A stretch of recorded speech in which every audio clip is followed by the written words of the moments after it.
आदरणीय उपमुख्यमंत्री अजितदादा पवार यांनी काही विधानं केल्याची गोष्ट माझ्या निदर्शनास आली आपल्या माध्यमातून आणि याविषयी अनेकांनी मला प्रतिक्रिया विचारली। परंतु आदरणीय दादा हे फार मोठे नेते आहेत, राज्याचे नेते आहेत।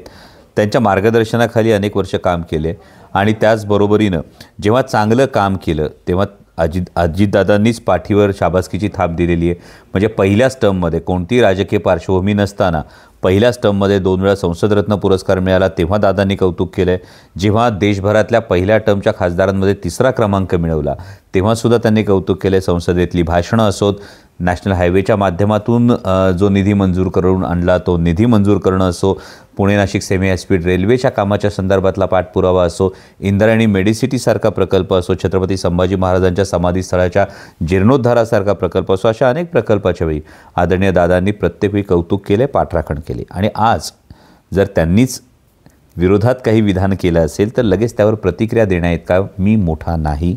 त्यामुळे मला असं वाटतं आणि ज्या काही गोष्टी असतील, समजा 5 वर्षामध्ये मतदारसंघातल्या एकूण प्रेझेन्सविषयी जर त्यांनी भाष्य केलं असेल तर एवढंच आहे की त्यांनाच कान धरण्याचा अधिकार होता आणि त्यावेळीच जर त्यांनी कान धरला असता तर नक्की सुधारणा केली असती।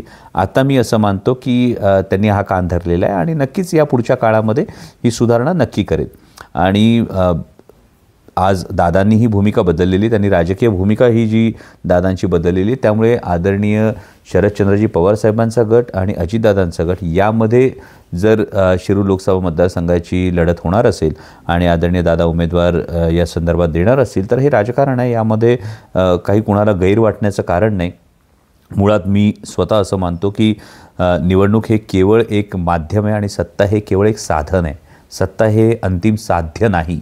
त्यामुळे सत्ता हे साधन आहे लोकांचे प्रश्न सोडवण्यासाठी आणि सर्वसामान्य जनता सुज्ञ आहे, जनता ठरवेल सत्तेच्या बाजूने राहायचं की तत्व मूल्य या गोष्टींच्या बाजूनं आपण पाठिंबा द्यायचा, हे सर्वसामान्य जनता ठरवेल। दादा शिरूर लोकसभेबद्दल आज सकाळी आपण कौतुक केलं होतं आणि त्याच वेळेला माझं कान धरलं असतं तर ठीक आहे ना। त्यांनी तर म्हटलं, त्यांना जे वाटलं ते त्यांनी म्हटलं, मला जे वाटलं ते मी म्हटलं। आता तेच कितीदा उगाळून काढणार आहे, मला नाही आवडत तसं। चॅलेंज ॲक्सेप्ट असू दे ना, आपण बघा ना आता ज्यावेळेस अजित पवार एखादं चॅलेंज देतो त्यावेळेस जिंकूनच दाखवतो आणि ही गोष्ट लक्षात ठेवा, निकाल लागल्यावर तुम्हाला कळेल। शिरूरमध्ये प्रचाराला यावं माझी कोल्हेंकडून ती मागणी होऊ लागली। अरे बाळा, मी शिरूरमध्ये ऐका, मी जाणारच आहे।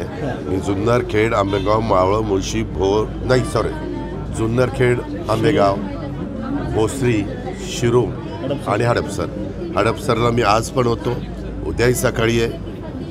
त्या व्यक्तीला मी चांगल्या भावनेने आमच्या पक्षात आणलं। त्यांना खाजगीत विचारा की कुणी तुम्हाला पक्षात घेतलं, तिकीट देत असताना कुणी शब्द दिले, त्या सगळ्या गोष्टी मी इमान इतबारे केल्या, चांगल्या भावनेने केल्या। परंतु नंतर निवडून आल्यानंतर काही दिवसांनी त्यांच्या काय मनात आलं आणि मला राजीनामा द्यायचा, त्यांना विचारा की अजित पवार आणि इतरांना देखील तुम्ही राजीनामा द्यायचा म्हणून सातत्याने सांगत होता की नव्हता? कुणी तुम्हाला राजीनामा देण्यापासून थांबवलं? आणि ज्या 6 विधानसभा मतदारसंघात त्यांनी जनसंपर्क ठेवायला पाहिजे होता तो दुर्दैवाने त्यांनी ठेवला नाही। आता त्यांचंच मन त्यांना आतनं खायला लागलेलं आहे आणि त्याच्यामुळं आता त्यांनी त्या पदयात्रा वगैरे सुरू केलेला आहे। ठीक आहे, राजकारणात कुणी काय करावं हा ज्याचा त्याचा अधिकार आहे, परंतु ती जागा मी महायुतीचा उमेदवार निवडून आणून दाखवणार म्हणजे दाखवणार।